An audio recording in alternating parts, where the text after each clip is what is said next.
It has been mentioned already that in the intimate rehearsals, extraordinarily little reference was made to the music. In a recorded interview, Herr Sawallisch explained that this was due to the fact that Wieland Wagner only begins production after complete musical agreement is reached between conductor and producer. He described this close artistic sympathy and paid a tribute. If we have perhaps small things over an introduction perhaps, or a small entrance of chorus or soloists, we have only 2 or 3 sentences together, and after the 3 sentences we are d'accord. We are absolutely clear, and he changes perhaps, or myself, I change with the orchestra, and afterwards we have together. And I'm absolutely sure if Wieland Wagner, after the war, was not here in Bayreuth with his new and own ideas, I'm sure Richard Wagner was not forgotten, but in background. In the afternoon of the 8th, there was a dress rehearsal with piano of Act 2, Scene 1, at which the conductor was present. In this famous theatre, we can really appreciate the splendor of the 2 voices. Here is that controversial passage. Gott mich dafür geschlagen.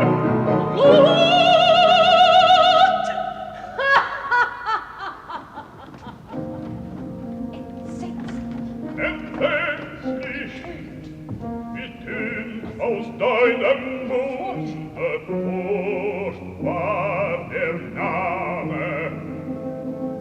Aha, nennst du deine Feigheit Gott? Ortrud!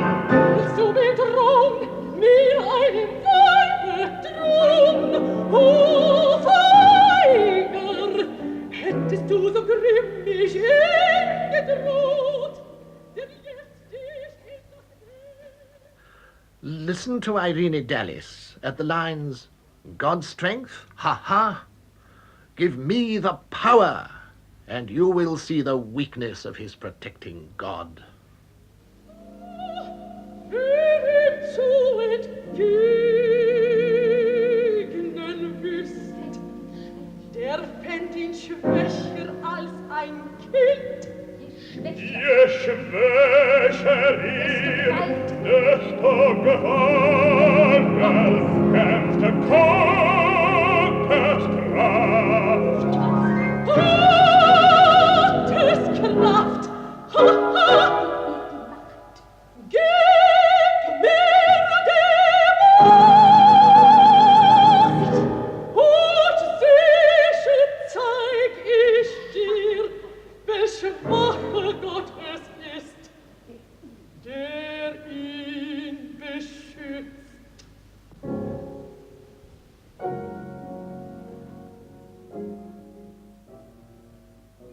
The positions are now determined.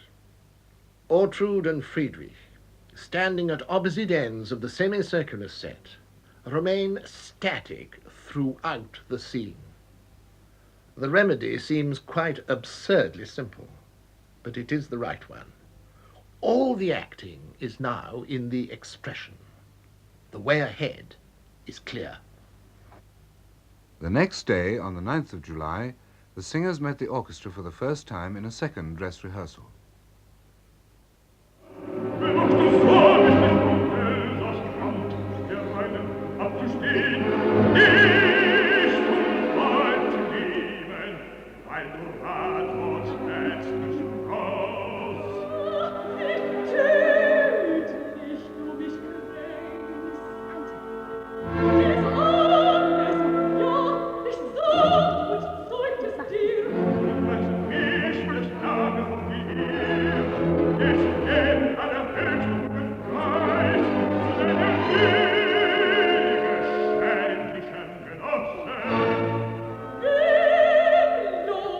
Go!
This was the last rehearsal before the final Generalprobe, or full dress rehearsal, scheduled to take place before a full house on the 11th of July.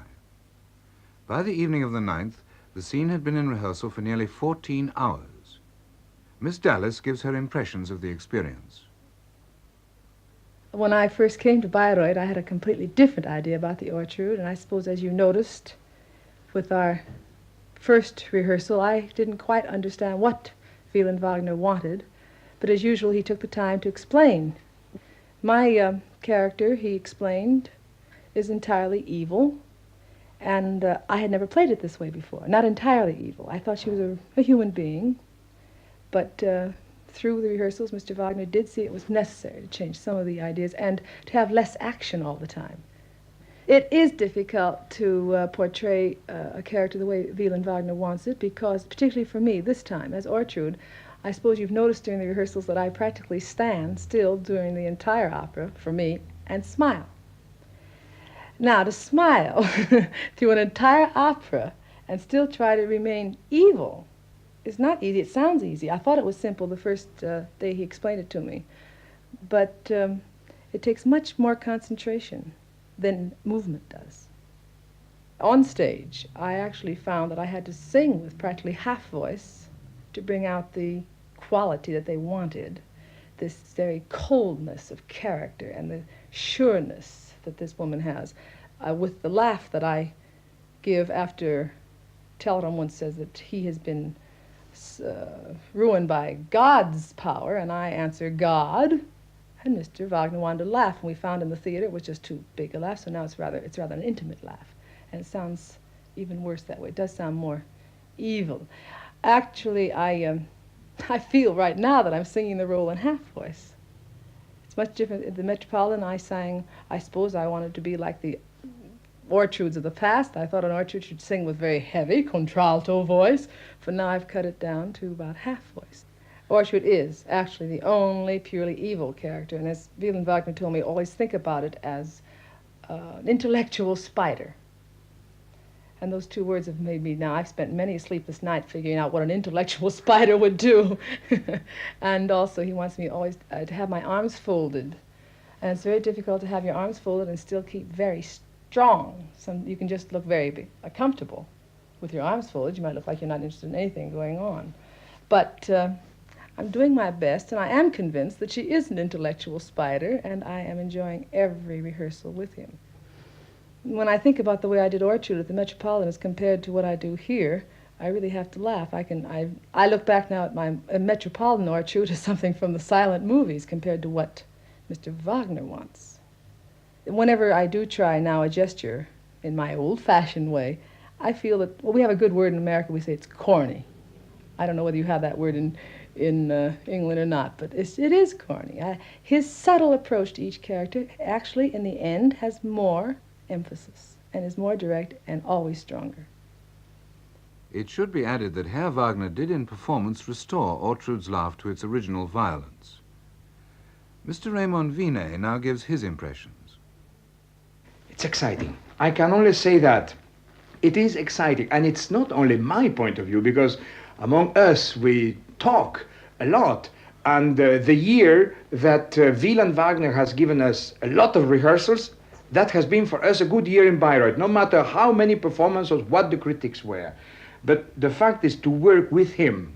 He gets an inspiration, he runs, you hear some steps, boom, boom, boom, boom, boom, coming from the Zuschauerraum or from where he's sitting. He jumps from a chair, come to you and gives you another example. And I feel sometimes the desire to take him and push him away and grab immediately what he has just shown me. Because before it's gone, before it's such a flimsy little things, because when I'm talking about these things of acting, we are already splitting hairs, not in fourth, but in 20th, see? So sometimes I feel that he should give the example and then just disappear and let me do it right now, that the pianist, everybody should be ready for immediately, and make it firm, make it strong. Mr. Wagner has a horror of movements that do not mean a thing on the stage. And unfortunately, we singers, we cannot say, I'm going to take the bus without moving the arm 3 times. At least we singer from below Milano, would I say. The opera, meanwhile, was being prepared for the final rehearsal, the pieces of the gigantic jigsaw puzzle being brought together. Dr. Pitts, well known in England for his work with the Philharmonia, was, as usual, in charge of the chorus.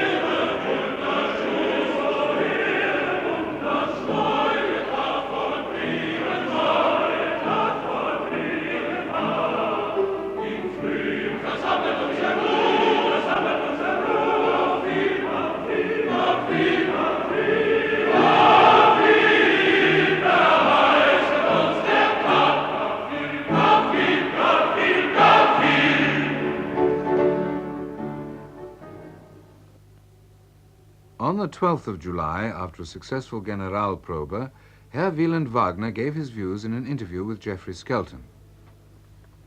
Like all busy men, Wieland Wagner is hard to get hold of, but it's very characteristic of him that once pinned down, he gives his complete attention to the job in hand. On the morning after the dress rehearsal, he came to Professor Knappertsbusch's dressing room in the Festspielhaus, which was the center of our operations, and for the next half hour managed to give the impression that nothing was more important to him than to explain to me his methods as a producer. Since we spoke in German, he has very little English. It's unfortunately not possible to give you this interview in its original form, but you may like to hear at least a few words of it. Ja, ich halte diese Ortrud-Telramund-Szene für eine außerordentlich schwierige Szene, weil die beiden Figuren sind eigentlich Restbestände aus der alten Oper, das böse schwarze Paar, und dazu spielt eine vorwiegend, ich möchte beinahe sagen, italienisch orientierte Musik. Nun ist es sehr schwer, aus Ortrud und Telramund wirkliche Individualitäten herauszuholen, da diese beiden Figuren etwas Klischee der alten Oper sind. I began by asking him whether he usually spent such a long time on one short scene, or whether there were any particular difficulties in the one we had been watching. Well, yes, he said, it is difficult to bring out the characters of Ortrud and Telramund, because they are really rather stock figures, the traditional stage villains. In his view, Telramund is a typical man of honor, such as Wagner likes to portray as a contrast to his true heroes, whose philosophy is based on love. Telramund is motivated by thoughts of his personal reputation, of power and of fame. Ortrud is the embodiment of hate. She's the frigid woman, or as Richard Wagner himself calls her, the political woman. She's guided by intellect, by hate, and by instinct. It takes time, Wieland Wagner said, to put all these ideas into practice. And in any case, he said, I've no gift for rapid positioning, you come in right, you come in left sort of thing. How does Wieland Wagner convey to his singers what he wants them to express? Well, this is how he described his method to me. First of all, I have to peel away all the old interpretive cliches which have grown up over the years. I have to reduce the role back to its simplest terms. The language in which it is written is the language of 100 years ago, and so I have to translate it for the singer into modern terms so that he can grasp the thought behind it. He does this, as we saw ourselves, by imagining parallel situations in modern life. Lohengrin suddenly becomes Dr. Adenauer, for instance, or a high-flown Wagnerian curse comes out as a rude word which we use today in moments of stress. This makes the singers laugh, Wieland Wagner cheerfully admits, but it sticks. His bare stage sets are all part of this. As Wieland Wagner said, the empty stage allows me to make constant changes in the action, and so I can keep it fresh and throw out anything that is becoming a cliché. In that passage, Wieland Wagner used the word he used time and time again in our conversation, the word cliché, of which he has a resounding horror. And it's not only the clichés of the past that he fears, but those that might arise out of his own innovations. The solution lies in close attention to Richard Wagner's works themselves. Here, in his own words, is what Wagner's grandson has to say about that. Das Großartige an dem Wagnerschen Werk ist ja, dass es nicht ausgeschöpft werden kann. Dass es unendlich tief ist und dass unendliche Verschiedenheiten ausgespielt werden können. Sonst wäre auch das neue Bayreuth ja längst zum Klischee erstarrt. The great thing about Wagner's works, says Wieland Wagner, is that their possibilities can never be exhausted. They've endless depths and permit of endless variations. If that were not so, the new Bayreuth style would long ago have become rigid and cliché-ridden. At the last moment, calamity threatened the production. Miss Dalis fell ill before the opening night. This might have meant disaster, but it so happened that Miss Astrid Varney was among the leading singers for the 1962 Bayreuth season. She had already sung Ortrud in Wieland Wagner's Hamburg production, so she was able to take on the part at the last moment and did so magnificently. But it was melancholy to think of Miss Dalis's hours of devoted rehearsal all gone for nothing. By good fortune, however, Bavarian Radio had made a recording for this program of the final rehearsal, the Generalprobe of the 11th of July. This can convey a vivid impression of the artistry which she achieved and of the splendid combination of these two singers in one of the great scenes of German opera. This extract, of a rehearsal, please remember, begins after the orchestral prelude and stops before the unison duet.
Waffe sind geraubt, mit der ich dich erschlüge.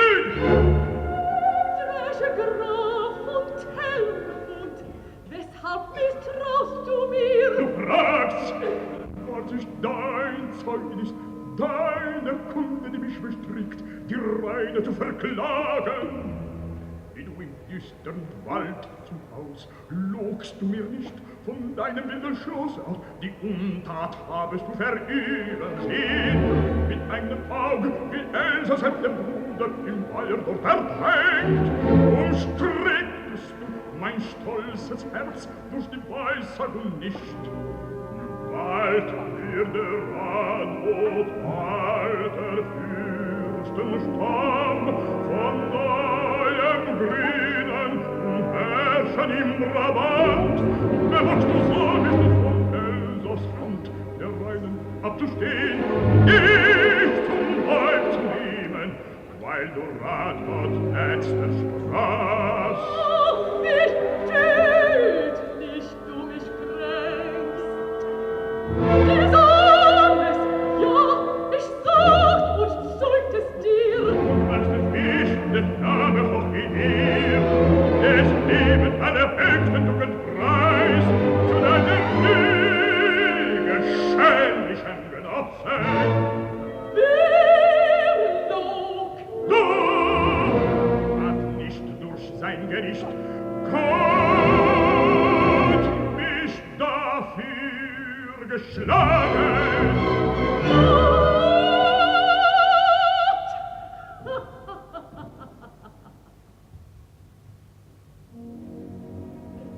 Entsetzlich wütend aus deinem Munde kuscht war der Name. Ha, nennst du deine Feigheit gut? Du mir drohen, mir eine Weibel drohen, o Feiger! Hättest du so grimmig ihm gedroht, der jetzt dich in das Elend schickt, wohl hättest du ihre Schade gelobt. Wer hinzu entgegnen wüsst, der fährt ihn schwächer als ein Kind. Je schwächer ihr, desto gewaltiger kämpft der Gottes Kraft. Gottes Kraft, ha, ha! Gib mir die Macht und sicher zeig ich dir, welche Waffe noch es ist, der ihn beschützt.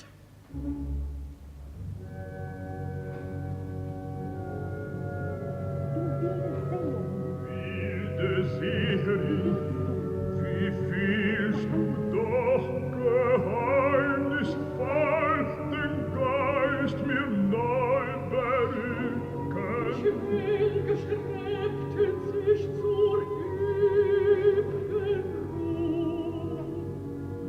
Setz dich zur Seite mir, die Stund ist da, wo dir mein Augen leuchten soll.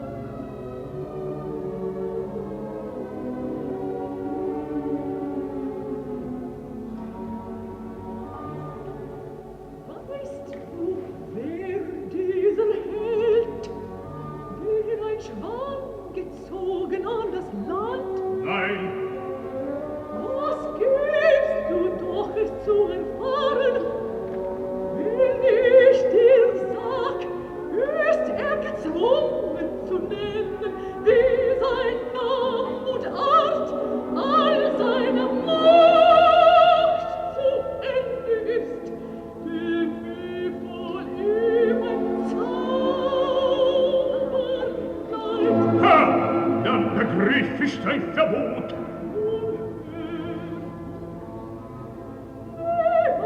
Ihr habt Gewalt, ihm das Geheimnis zu entreißen, als denen so streng verbot, die Frage je an ihm zu tun. So fällt es Elsa zu verleiden, dass die Frage ihm nicht erwies. Ach, wie begreifst du schnell und wohl? Doch, wie soll das gelingen?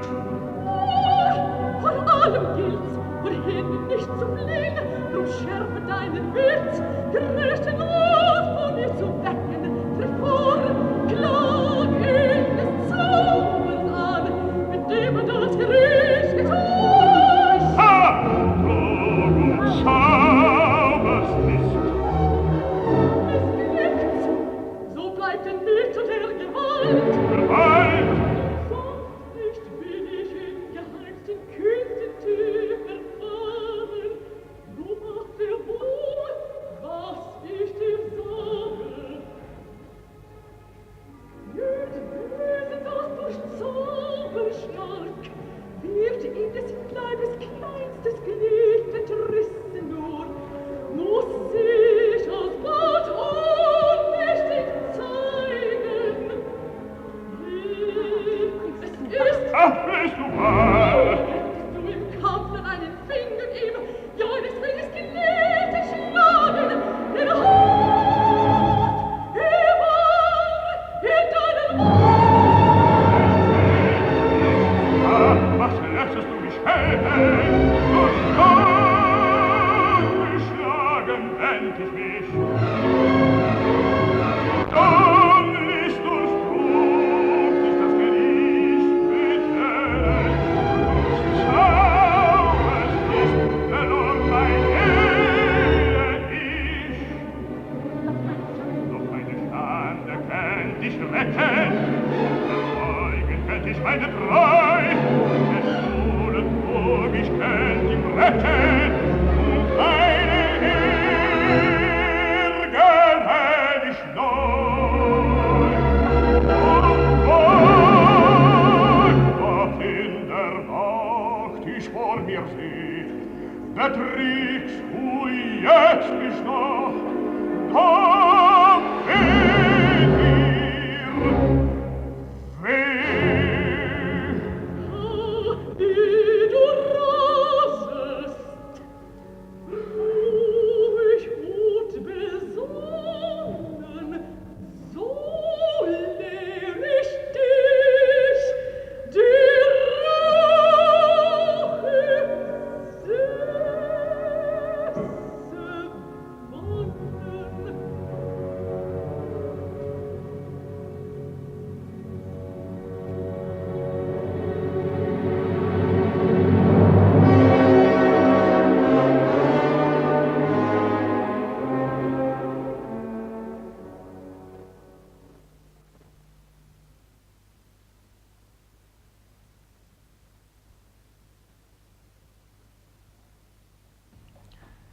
That was Bayreuth Backstage, a study of Bayreuth written and produced by Christopher Sykes, from material collected by Geoffrey Skelton and Christopher Sykes. The third program wishes to offer thanks to Herr Wieland Wagner and to Miss Irene Dalis and Mr. Ramon Vinay for allowing recordings to be made of rehearsals. The recording of the final rehearsal was broadcast by courtesy of the Bayerischer Rundfunk. The narrator was John Glenn and the reader Dennis Hawthorne. The program was recorded. It will be broadcast again on Saturday at 7:10. A complete performance of Lohengrin, recorded at last year's Bayreuth Festival with Astrid Varnay, will be broadcast on Sunday beginning at 6:15.